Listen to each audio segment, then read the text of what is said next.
Good morning, I'm Gretchen Ho. It is a Friday, the 21st of February, bringing you Morning Matters because your mornings matter. Let's get to the stories that matter today. Senator Koko Pimentel wants a full Senate caucus to decide when to start the impeachment trial of Vice President Sara Duterte. The Senate Minority Leader suggests it could begin as early as March. Some lawmakers oppose the proposed preventive suspension against House Speaker Martin Romualdez and other House leaders. Majority Leader Alex Calleja says Sara Duterte's allies are playing politics to divert attention from her impeachment trial and cover up Duterte-related issues. COMELEC introduces new rules for election surveys. Anyone who wants to conduct and publish surveys must register first. And let's talk to stand-up comedian Alex Calleja later on in the program. Welcome to our program, Morning Matters, where we talk about the issues you need to know for the rest of your day. Now, first on our agenda, Senate Minority Leader Koko Pimentel wants the impeachment trial of Vice President Sara Duterte to begin by March. Meanwhile, some House prosecutors see her Supreme Court petition as a delaying tactic. Here's the report. Senate Minority Leader Koko Pimentel is calling for a caucus of all senators to discuss the impeachment trial of Vice President Sara Duterte. He urges colleagues to prioritize the impeachment trial over campaign activities, emphasizing that it is part of their duty. Isang tabi ang kampanya. Under the priority ang impeachment. That's part of the job description. Kung talagang ayaw nila, aminin namin sa taong bayan na ayaw nila. Ganun siguro kasi. Because if this is really a political question, then therefore it is a legitimate political issue, di ba? For the people. Pimentel argued that waiting until July or after the State of the Nation address would take too long and suggested starting the trial by March. Sana March. March na kasi medyo prepared naman si SP na, pina-review na niya rules. So madali naman yung pagka the court is now in session, mag-oath kami, we approve we reaffirm the existing rules para lang wala nang issue na kung valid siya o hindi. Kung may proposed amendments, kilusan na namin. And then padala na ng i-authorize na namin ng Senate President to send summons to the impeached official para umandar na yung 10 days. Senate President Cheese Escudero previously stated that the Senate would not rush or bow to pressure regarding the impeachment proceedings. However, Pimentel believes Escudero is being overly cautious, pointing out that the Senate doesn't need to be in session as a legislative body to start the trial. That's too cautious an approach. Maganda rin may cautious siya pero not too cautious na. Ingat tayo rito kasi baka ma-question tayo, huwag muna tayo mag-trial. Huwag muna sa July na natin i-trial. Sirang-sira ang meaning ng forthwith eh. Currently, the Senate Secretary and legal team are drafting the impeachment rules, which they aim to approve when Congress is back in session on June 2. Over in the House of Representatives, several lawmakers view Duterte's move to halt her impeachment proceedings as a delaying tactic. You will always have parties doing that, delaying the case, or if one doesn't have a case, then they will file such petitions for certiorari to go all the way up to the Supreme Court para lang tumagal. In her petition to the Supreme Court, Duterte argued that the lower chamber violated the one-year ban rule in the 1987 Constitution, which prohibits the House from initiating impeachment proceedings against the same official more than once within a year. But House prosecutors countered that the one-year ban only applies once the impeachment process has been formally initiated. Para ma-consider po ito na initiated, kailangan na i-file at subsequently na i-refer po ito sa Committee on Justice. Dito po yung sinasabi po nila, yung article, yung una pong tatlong impeachment complaint, ay hindi naman po ito na i-refer sa Committee on Justice. Kaya sa akin pong paniniwala, hindi po ito mag-i-stand yung kanila pong argumento. The They also denied allegations of grave abuse of discretion when 3 impeachment complaints remained stalled at the Office of the Secretary General until the 4th case was approved. Prosecutors emphasized that the House rules do not specify how long verified complaints can stay with the Secretary General. The guidelines only state that once verified, complaints should be immediately transmitted to the Speaker's office.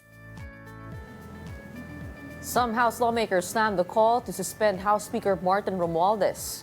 Congressman Manny Felipe said this is a mere diversionary tactic to shift public attention away from the real issue, that is the impeachment case against the Vice President.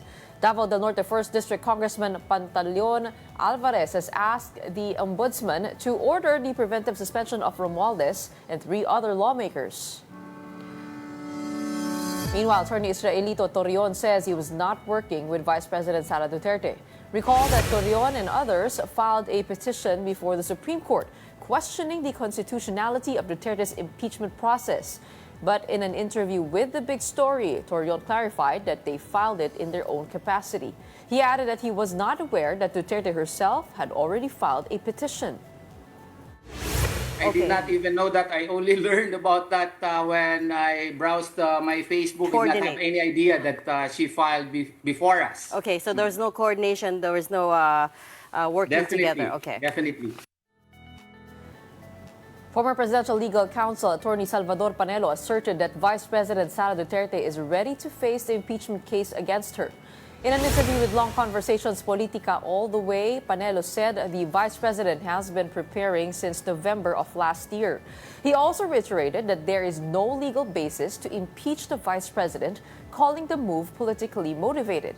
Panelo added that it is a strategy to undermine Duterte's chances in the 2028 elections.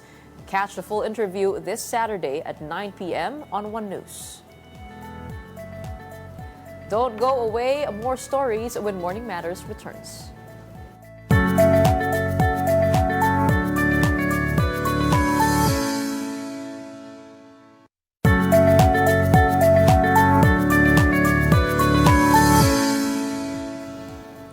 Welcome back. You're still with us right here on Morning Matters on One News. And we are now joined by Surigao del Norte 2nd District Representative Ace Barbers to discuss the latest developments in the House Tri-Committee hearings on the online spread of fake news and disinformation. Welcome to Morning Matters, Congressman. Hi, good morning, Gretchen, and good morning to all our televiewers. Magandang umaga po sa ating mga kababayan. Let's pick up from the latest hearing, that second hearing on fake news.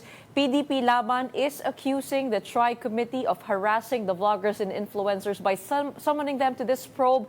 Some vloggers say that this is a trap to have them arrested. Your reaction to that?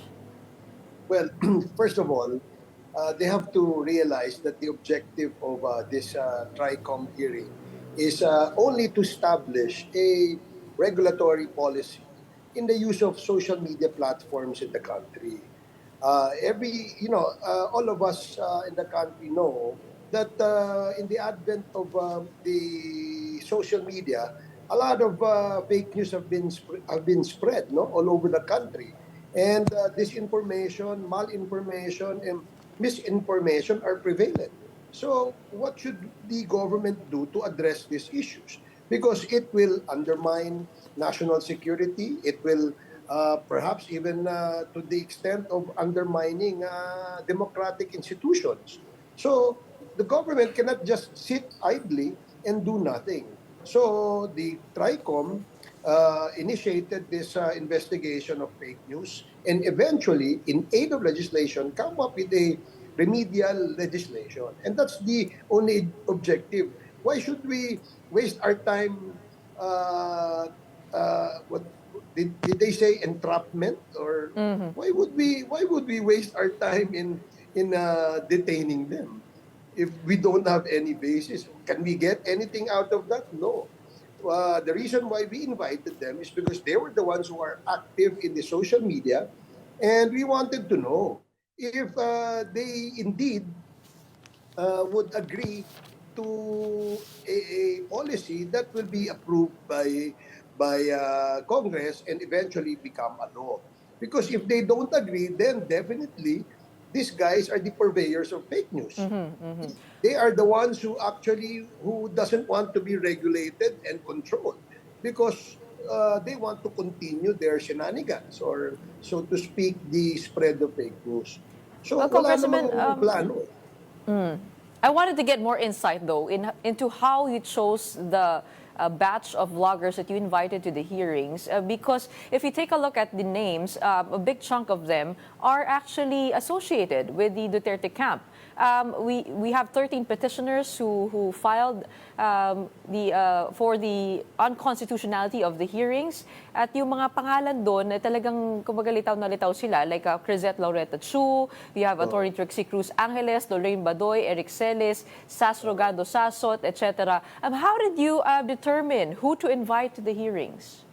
Well, the first parameter is that we got a list of all those who are active. No? It just so happened that those active bloggers are political bloggers, no? Which is probably, which we think is associated with a different political party.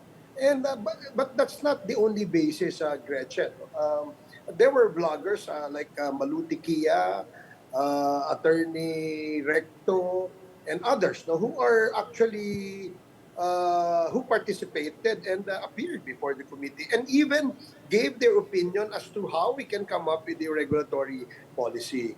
So these are, I think they should they give too much importance on themselves hindi dapat, alam mo, the reason why we want them there is because they're the ones who are active, and some of them, I'm not saying all, are the ones who we feel are spreading fake news. Kasi I remember when the incident in the West Philippine Sea happened, no, binangga yung ating mga fishermen, binutas yung mga life raft ng ating mga Coast Guard, binuli tayo ng Coast Guard.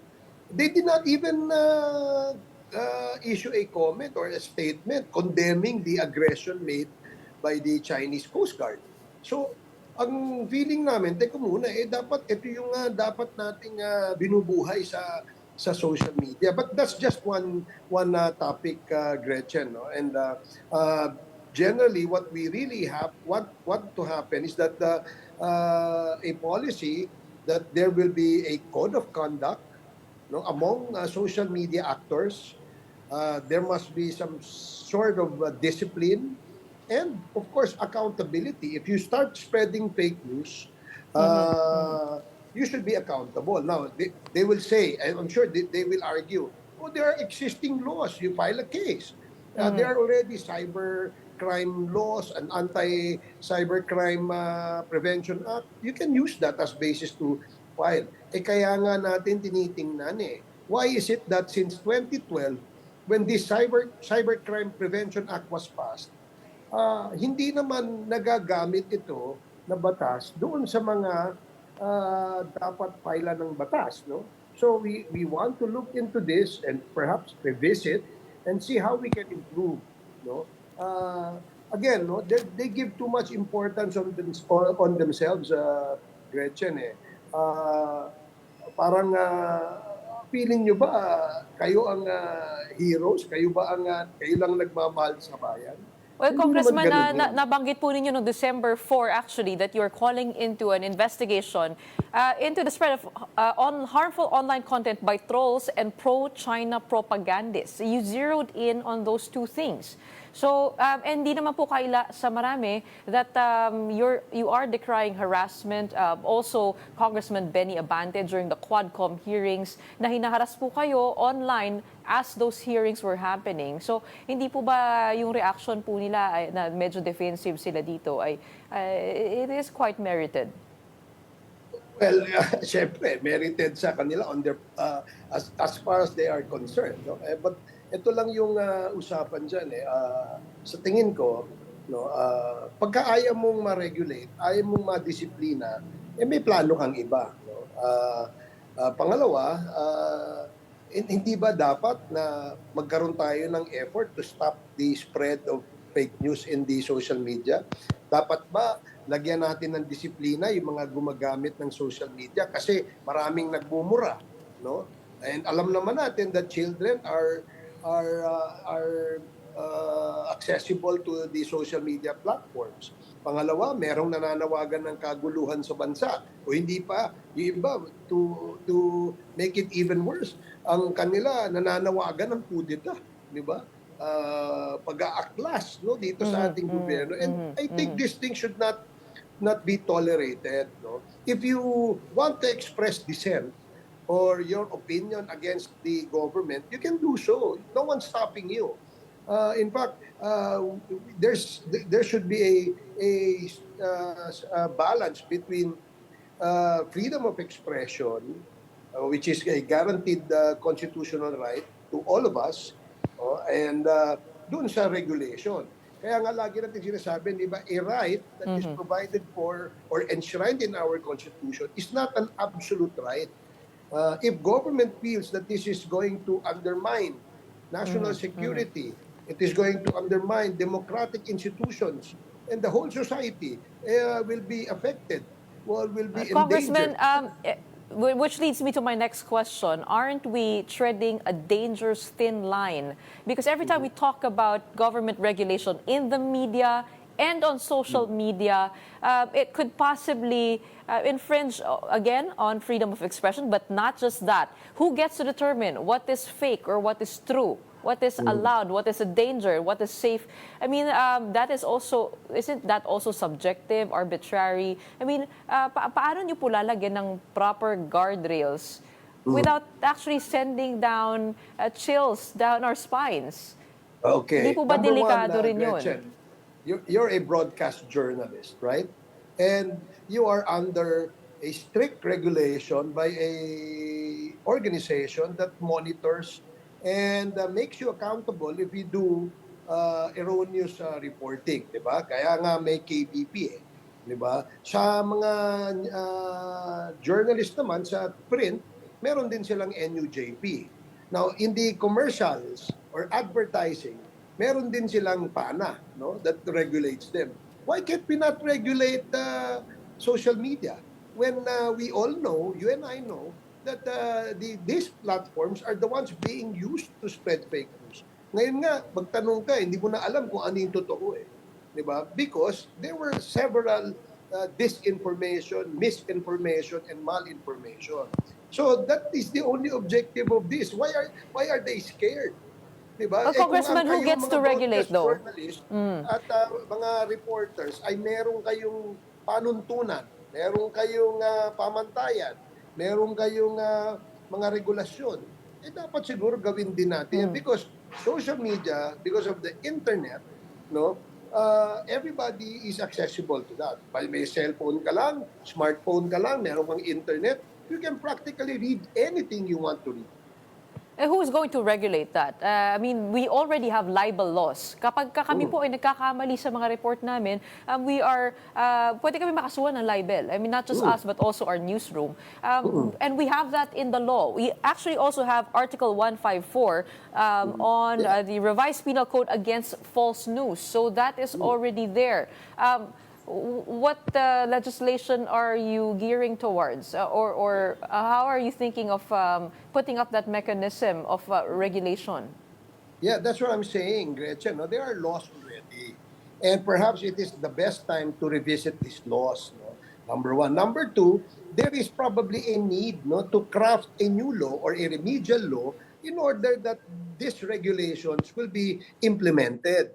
Kaya nga, kayo, pumapayag nga kayong ma-regulate bakit social media ayaw pumayag? Di ba? I'll throw that question to you, Gretchen. Would you agree that a regulatory policy be imposed or implemented in the social media? Give me your answer. As a journalist, di ba? I'm sure you would want that. Diba? So that we can control on a personal note, fake news and regulate and make people accountable if they indeed violate such a law.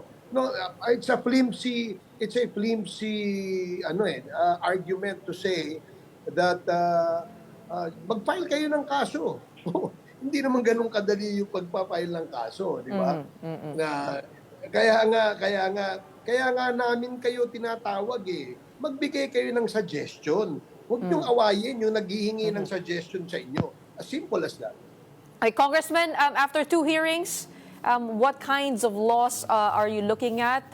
I believe there is a proposal to secure or to require social media platforms to secure a franchise from Congress to operate in the Philippines. Can you tell us That's more about one. that? Yeah, that's one.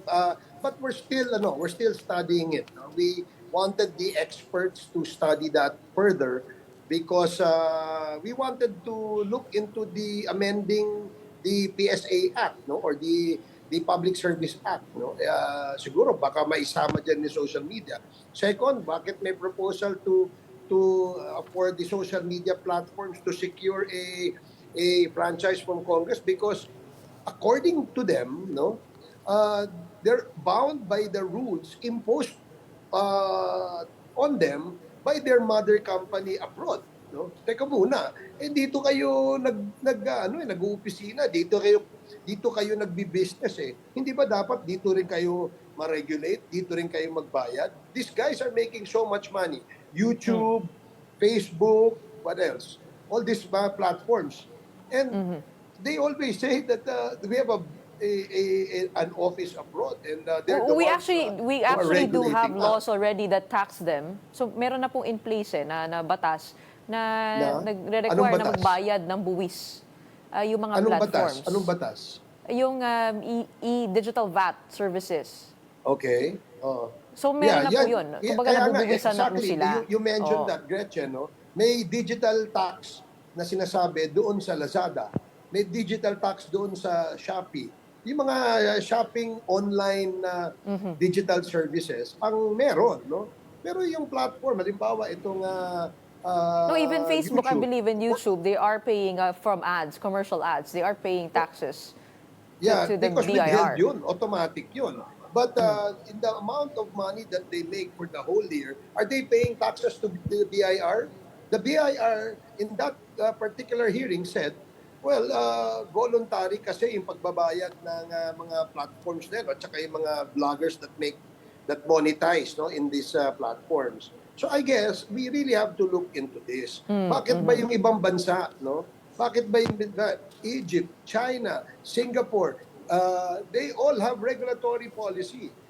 Di ba? Meron silang policy na hindi ka dapat mag-abuso dun sa paggamit mo ng social media platforms.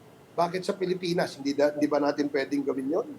The Well, fact Congressman, that broadcast journalists, meron kayong KBP, yung mga journalists sa print, meron silang NUJP. Yung mga advertisers, meron din silang PANA. And these are all rules that actually regulate them so that it will prevent abuse or But, Congressman, the spread of fake news and misinformation. if you put that in the hands of Congress, isn't that also prone to abuse? On one hand, it can strengthen it. On the other hand, it can also be prone to political pressure, political persuasion. Why the Congress as the arbiter of all of this? Why Congress? Is because Congress is the one that cracked laws, no? It doesn't actually, I absolutely agree with you, no? Bakit Congress? Kasi there were stories or there were incidents that some members of Congress have probably overstepped or overreached. Pero in this case, if they feel that they can be regulated by a non-government office, okay lang sa atin yun. Kaya nga humihingi tayo ng opinion nila. And maybe, like you're a broadcast journalist, you can also share your opinion or suggestions with us. And we will take them all in. It's not as if it's Congress who's going to control and regulate it. Hindi. Kung gusto nyo kami, pwede naman kami. O ang gobyerno. Diba? Kung gusto ninyong private or NGO yan or whatever it is, like KBP, NUJP, PANA, kayo nang bahala dyan. What we want to hear from you is what is your opinion and what is your suggestion as far as one, code of ethics is concerned. Discipline, accountability, just like what you guys are bound by the KBP rules.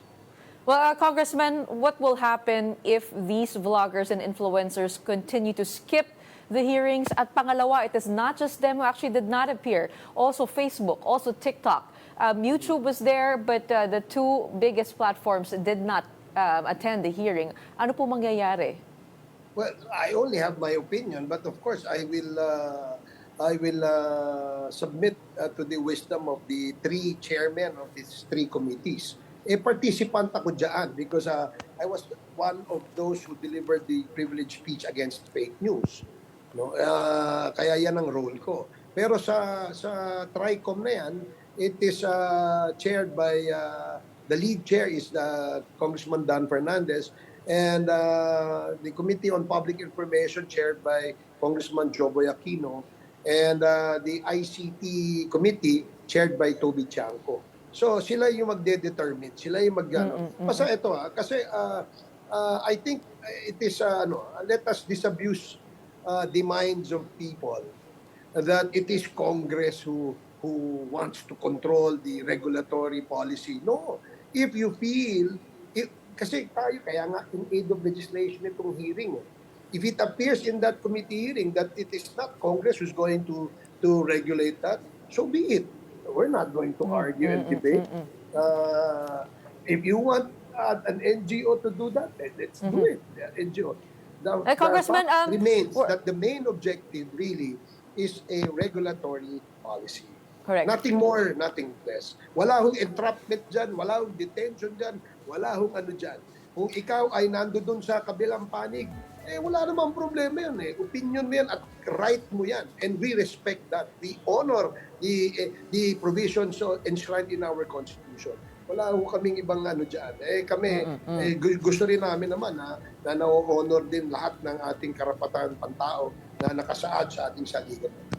Congressman, we're running out of time, but I just want to get the answer quickly. Are you planning to expand the list of people to invite? Because another perennial problem online is the black propaganda troll farms. Meron pa po ba tayong iniisip na idagdag dito sa listahan ng mga resource persons? Yeah, alam mo yung troll farms na sinasabi, kasama yan sa aming investigasyon Hindi pa lang namin na ika nga natutumbok. Of course, we will invite everybody na active dito sa social media. No, whether you are black, you're white, you're brown, whatever it is. Basta makaka-contribute ka, you feel like makaka-contribute ka,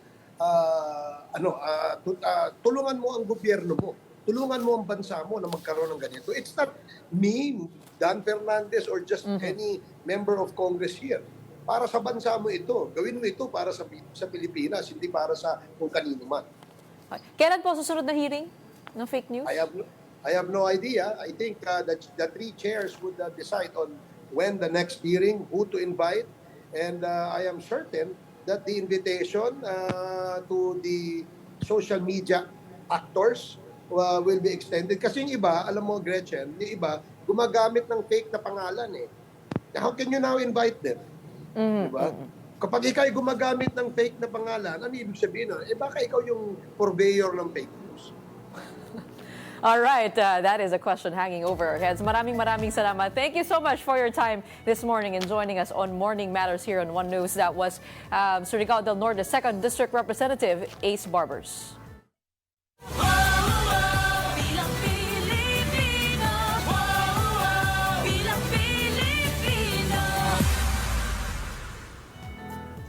The Anti-Crime and Terrorism Community Involvement and Support, or ACT-CIS, is the leading party list group in the voter preference survey conducted by Octa Research.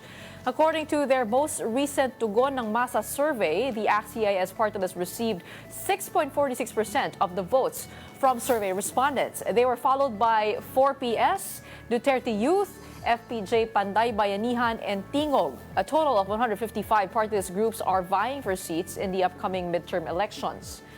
Meanwhile, a second survey from Octa showed that 36% of Filipinos identify as pro-Marcos, while 18% identify as pro-Duterte.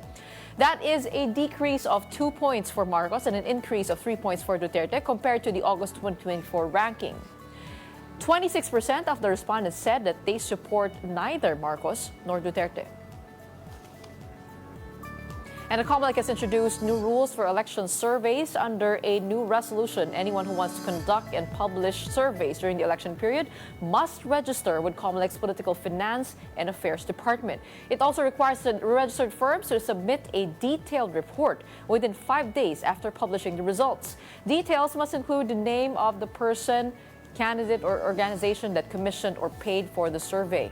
Survey firms that were already operating before this rule takes effect have been given a grace period of 15 days to register. And in other news, Pope Francis is slightly improving as his blood analyses are now stable. The Vatican said the Pope is without fever and the hemodynamic parameters continue to be stable. It refers to the body's ability to regulate the flow of blood through its organs and tissues. The 88-year-old pontiff has been hospitalized since February 14 due to double pneumonia. Support for Francis came in with several nations holding special days of prayer. And when we return, let's talk about stand-up comedy with Alex Calleja. Don't go away. That will be up on Morning Matters.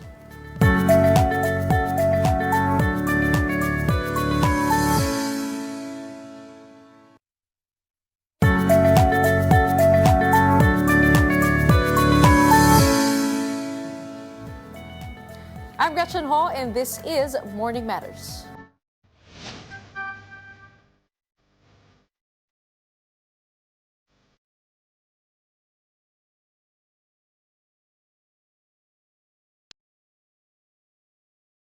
Since it is a Friday, we are bringing you a special guest. Coming off from his successful stand-up comedy show on Netflix, comedian Alex Calleja is now live here in the studio to tell us more about his latest show, Tamang Panahon. Welcome! Hello, Gretchen. Ito talaga yung ng karir ko. Na ma-interview mo ako. Looking forward talaga ako dito. At hello, maraming salamat sa mga nanood ng Tamang Panahon. Grabe, #1 ka sa charts. Mga 9 days naman ngayon, nasa number 4 na. Inakala mo ba magiging ganito yung reception? Hindi. Kasi nga, siyempre, stand-up comedy, nakatayo lang sa stage. Sa live nga, dati hirap kami mag-invite. Sa TV pa kaya na, ang stand-up comedy kasi kailangan focus eh. Nakikinig ka.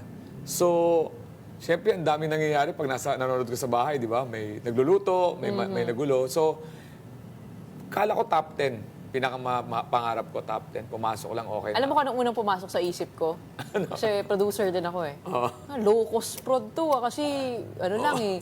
Doon lang sa isang venue, tapos may shot. Tapos, kumbaga hindi ka na magta-travel sa labas. Ito na. Pero kasi sabi mo, naglabas na ako ng pera, kinakabahan ako. Ikaw ba ang nag-shoulder ng full prod cost na yun? May producer ako, pero siyempre nag-co-produce.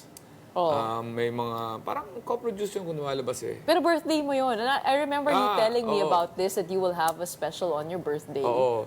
October 4 and 5, back-to-back yun. Kasi gusto ko ma-ensure na kung halimbawa pumalpak man yung 4, may 5 akong backup. Yung pinalabas sa Netflix, yun yung backup. Pero yung mga tao hindi alam na in-Netflix, so sabi ko lang, for a special, para natural yung tawa nila.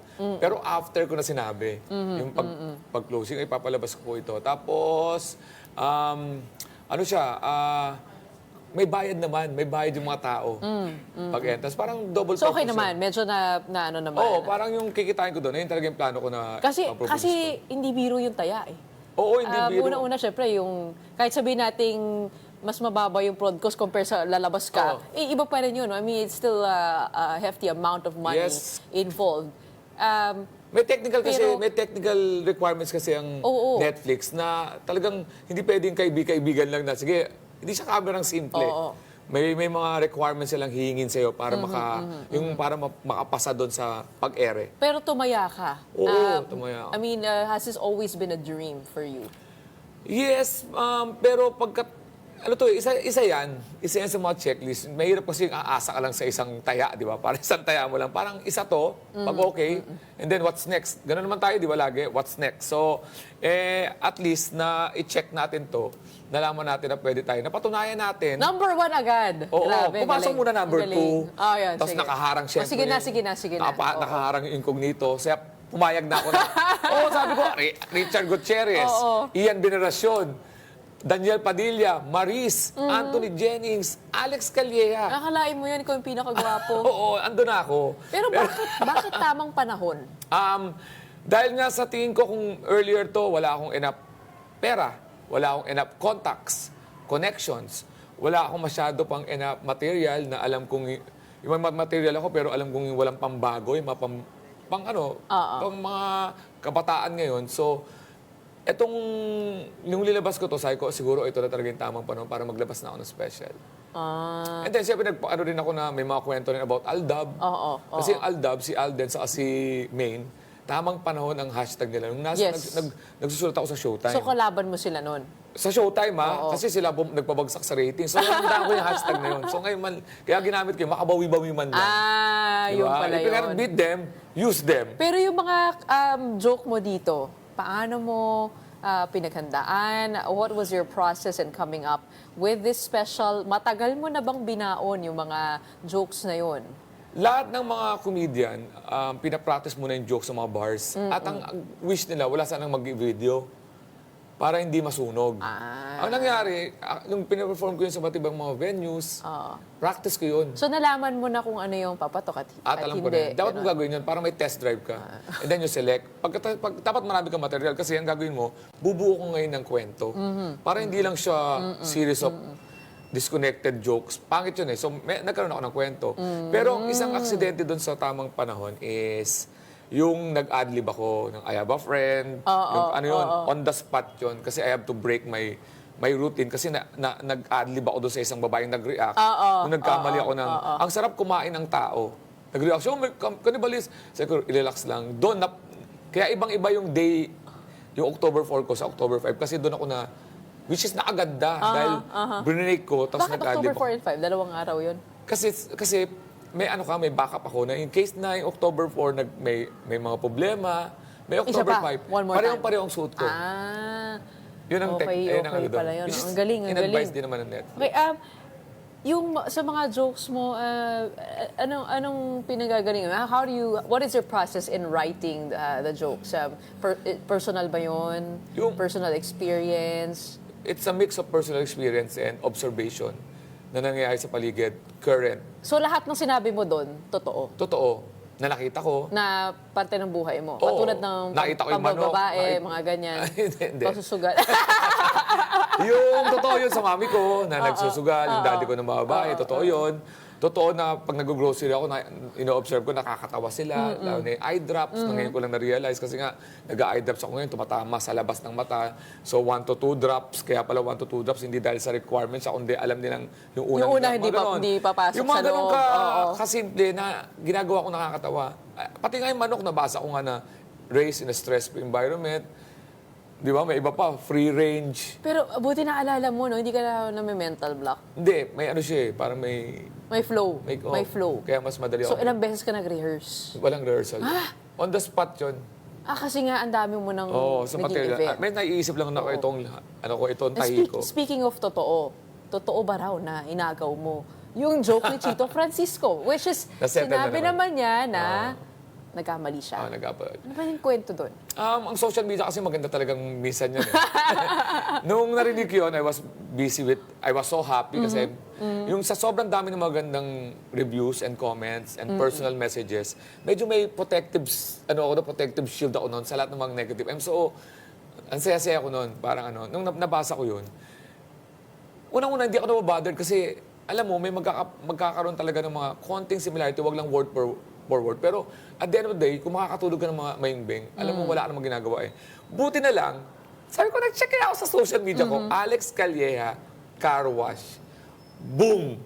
Kasi ako ang hili ko noong 2011, kahit wala akong followers, yung observation of the day.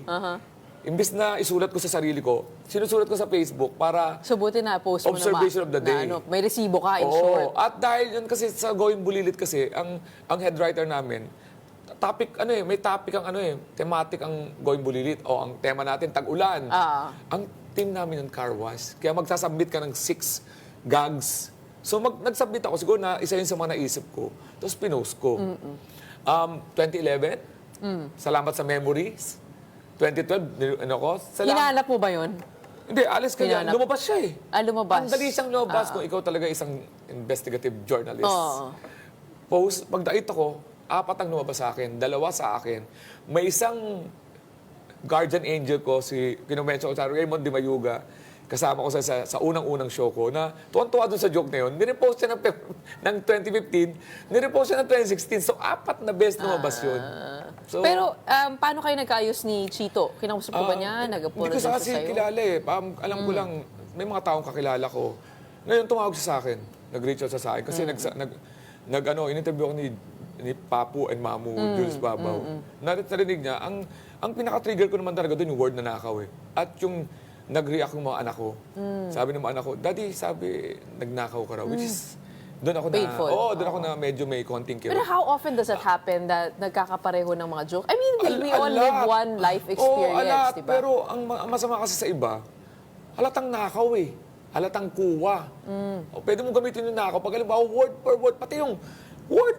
O, halata talaga yan. Pwede mo sabihin pero ngayon, strong word ngayon nakaw eh. Dapat man lang, similarity, parehas tayo. Yes. Kasi mas magandang start ng conversation yun. Nakaw. May accusation Nakaw ang na bigat kaagad. eh. Ang nakaw ang bigat eh. And of course, it's attacking your credibility, Oo, your body of credibility yun. work. Pero madalas premise eh. Alam ba, taxi joke. Pwede nga isang comedian. Ang ruling kasi namin, kaya ka dapat masipag. Kasi pwede yung ikaw ang premise taxi. Nag-isip ka lang ng isang taxi joke. Ngayon, itong isang kabila, 5 yung napiga doon sa... Ang premise kasi pinipiga mo yan hanggang kung sino makakuha ng pinaka-gold na... Siya na ma-identify. For example, ang taxi joke ko, may mga katulad. Marami na kasi nagtataxi. Pero iba-iba dapat tayo ng delivery. Pero hindi ako magre-reklamo kasi maraming mga nagtataxi joke. Maraming mga nagjo-joke about mag-asawa. Ang ano lang dito, laban na lang dito is dapat delivery, talagang galing sa'yo, buhay mo talaga. Pero meron talagang mga magsisimilarity, pero hindi dapat word. Imposibleng hindi Ang iniiwasan namin, tinagalog mo lang isang English joke, nahalata naman nasa isang American comedian, o kaya parehong-pareho ng ano. Nakakatawa ka na ba nung bata ka? Napaligiran kasi ako ng mga tambay. At ang mga tambay na yun, ang gagaling mag-deliver ng joke nila pag nakainom. Of course, hindi sila nag-stand-up comedy kasi iba namatay dahil sa tuloy-tuloy na bisyo. Ako, na-absorb ko yung mga usapan, pati yung delivery. Sa tingin ko, yung delivery ko, maganda yung storytelling ko eh. To be totally... Actually, yun din isa ko naisip. Para ka talagang storyteller. Naglalahad ka. Ang galing mo magpaliwanag at mag-describe. Kaya nai-imagine namin kung ano yung eksena. Kasi ang una kong kinukwento, akin yun eh, personal life ko yun eh. Kaya hindi ka pwedeng mangopya dahil kung hindi mo naman naranasan yun, hindi naman pwedeng masabihin na, when I was living in the States, hindi naman ako nabuhay sa States. So, hindi ako gano'n. So, dapat talaga personal. So, delivery talaga. And ewan ko na, nagpapasalamat ako sa Diyos dahil binigyan ako ng... Ano sabi ng mga magulang mo when you wanted to pursue this path? Because I believe you were an engineer prior to becoming a comedian.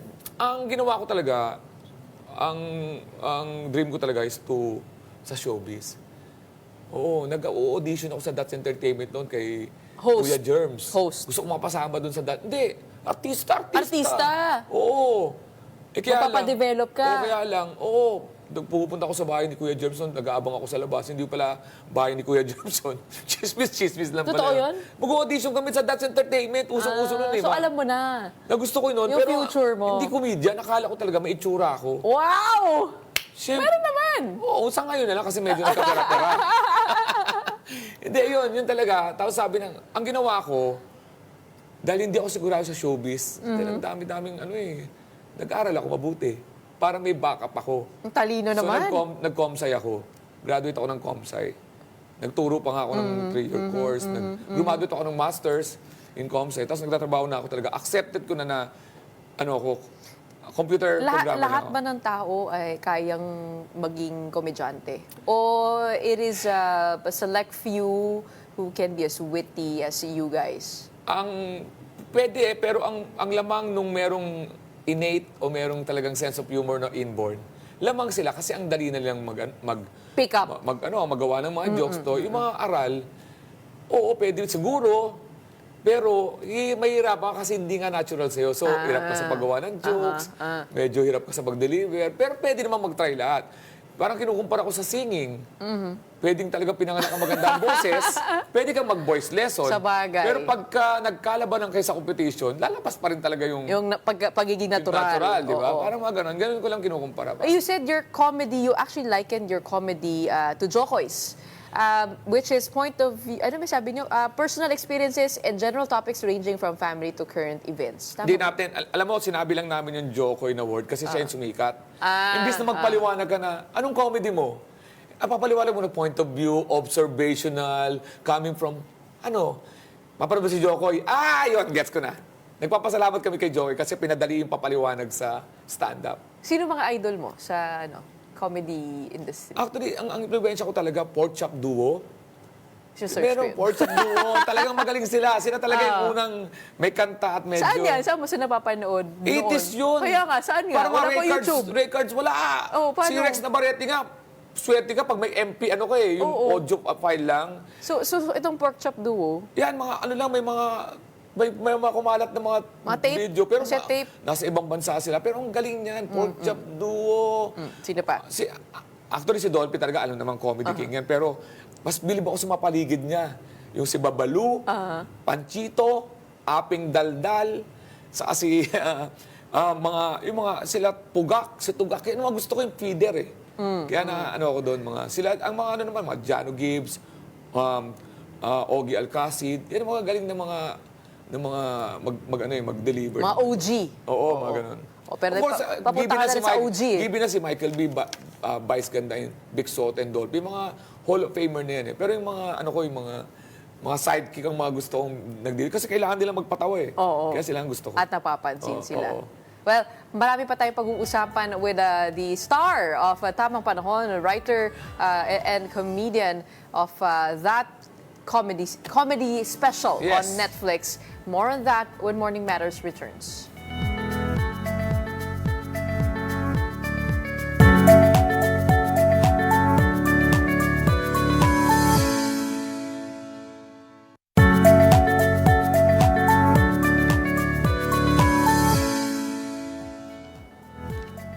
Welcome back. You're still with us here on Morning Matters, and we are still joined by one of the country's top comedians, Alex Calleja, who is coming off a successful run for his comedy special, Tamang Panahon. Lakas makasosyal ng Morning Matters. Di ba? Ang galing, no? Oo. Hindi, lakas makasosyal. Kaya mo mag-joke ng medyo social?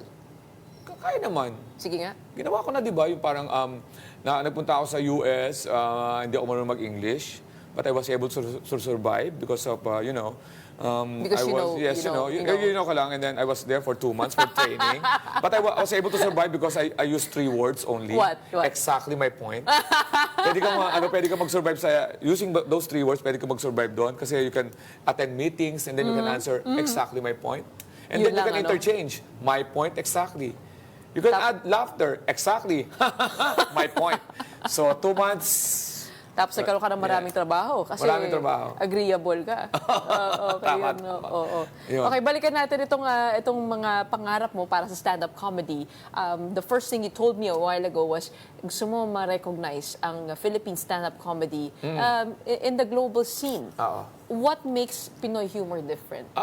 Alam mo, Pinoy humor, fast-paced siya. Sa akin kasi ang pinakamahirap patawanin, like kung sinasabi ito Pinoy, kasi mainipin ng Pinoy, 30 seconds, wala kang sinasabing nakakatawa, but they will do something. O kaya, Bilis mo nga magsalita, parang nagrarap, ano? kailangan gawin ko yun, nasanay ako sa Pinoy. Pero pagdating mo sa ibang bansa, sobrang pasensya nila sa mahabang setup. Kaya nga sila Jokoy, pwede magsimula ng, I'm walking, and Michigan, when I saw this lady. Sa Pinoy, hindi. Kaya pag nasa ibang bansa kami, pag English yung set, sasabihin ng mga foreigner, oh my God, rapid-fire jokes. Hindi So, which is gusto nila. Yes, nasushock sila sa sunod-sunod na punchline. Bagay din kasi short attention span ng Oo, mga kaya tao ngayon. pag nasanay ako sa Pilipinas, pagdating ko sa US, Madali na lang. sobrang bilib nila. Sobrang bilib nila. Ang ibang level ng talent. Oo. Kaya dinadala ko yung mga kasama ko sa iba't ibang bansa. Not only para ma-showcase yung Pinoy, but para matulungan din yung mga comedians to be exposed sa iba't ibang culture. And then, makagawa sila ng maraming jokes. How do you define which jokes you should throw? Napanood ko nga kasi sa special mo, sabi mo, medyo umiwas ka sa mga usapang politika. Yeah. So, ano yung mga pupuntahan mong lugar at ano yung mga hindi? Ganito, no? Kaya ako umiwas sa politika, I don't want to divide the crowd. Sa sitwasyon ko ngayon, kailangan pa namin ligawan yung audience to go to our show. Tapos bilang babanat ka ng politics, siguradong may mau-off dan ng percentage. Ako ang komedyanteng nag-play sa statistic. Pag tinignan ko yung audience, hindi ako magta-topic about comic book. Tapos particular superhero na hindi naman talaga, inahati mo yung crowd. Lagi mo nang relatable Something topics. everybody can, Relatable topics can relate to.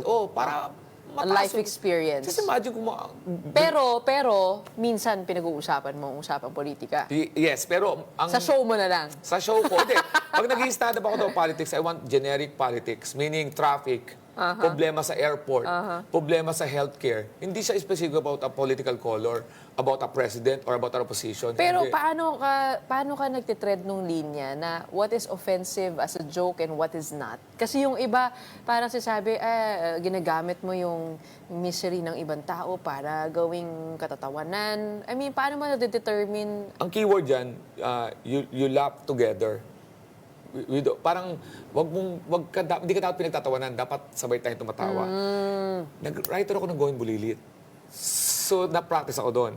Ang una kong mga stand-up shows are corporate. Meaning, wala akong bayad kasi nagtatrabaho ako sa opisina. At pag nagtatrabaho ka, nagpapatawa ka, ang nasa isip mo, HR. Human Resources, kasi matatanggal ka. So, yun ang foundation ko. Tapos, naging Going Bulilit pa ako. Tapos, showtime pa ako na live noon time. Kaya pala dami mo racket. So ngayon, meron ako sa sarili ko na parang meron akong censorship. At hindi ako tumutulay sa, alam mo yun, religion. Saka, sasabihin nila, ba't di mo gamitin yung... Pero ano pangarap mong gawin? Ay kung ikaw nabigyan ng lakas ng loob at ng pagkakataon, kung baga last show mo na, wala nang hahabol sa'yo, anong gusto mong gawin? Ako siguro, ang gusto kong mag-show sa Madison Square Garden. Yun ang pangarap, yun ang pangarap. Oo, tapos mag-English set. Pero, English! Oo, mag-English set ako, tapos mix ng tapos lahat sila tumatawa. Ibig sabihin na penetrate mo talaga yung both worlds. Yan. Ang galing. I mean, seeing you here now and knowing your origins from Bangkal, Makati. Sabi Yes. mo dati nagbubuhat ka lang. Ng mga second hand. Ng mga second hand. Oo, So kasama- ngayon, to oo. being internationally recognized. Nag-uumapaw na ba yung band mo ng pera? Hindi. It's not all of... Wow. Napaka-showbiz wala na, wala. Nandun na ako, no? Sige, ganito na lang. Bilang panapos, dahil Friday ngayon, patawanin naman natin yung audience natin. You said one of your worst shows was that you were asked to perform after an in memoriam. Yes. Pwede oo. ba kami makahingi ng So, sample? yun yung isa sa mga, isa sa mga sinabi kong sumipa, no? So, ibig sabihin, in memoriam, patay. Oo. Diba? So, malungkot yung mga tao. So, ang pinasok ko kagad ito, ako na, Alex Calleja. So, sabi ko, paano ko papatawanan? Sabi ko, alam nyo, isa sa mga bilib ako na ads na nakita ko sa billboard sa EDSA, yung billboard ng St. Peter. Kasi nakalagay doon sa billboard, totoo to nabasa ko buy one, take one. Hurry. Diba? Paano ko sasabihin sa nanay ko yun? Diba? Nay, Sabay tayo. Baka gusto niyo Sabay tayo. Baka gusto niyo na mamahinga. Sabay na kayo ni tatay para may promo ang St. Peter. May pa 50% eh. 50% off. Hurry. Doon ako nag-hurry. Tapos napansin ko sa mga lamay, di ba? Sesto. Ang paborito. Yung sesto talaga ang paborito ko. Ang sesto lang, ang kaisa-isang orange juice na hindi mo matatanggap na ubos na. Di ba? Pag gano'n mo, meron pa to eh. Pinipiga-piga mo, tapos hindi pa, sabi lang, meron pa eh. Hype kalaway mo na yun. Bakit nga ba, no? Lagi Sesto na lang talaga. yun. May magkapaborito sila. Yun ang inano ko doon sa joke ko sa lamay. Tumawa naman. Tumawa sila kasi nga. Saka request ako ng request din ako ng Na-console naman organizer. sila. Oo, yun. Okay. Where can we find you? I believe you have an international tour. Yes. What else can we expect from an Alex Calleja? Yes, alexcalleja.com and thecomedycrew.com. Lahat ng schedule ko, local and international.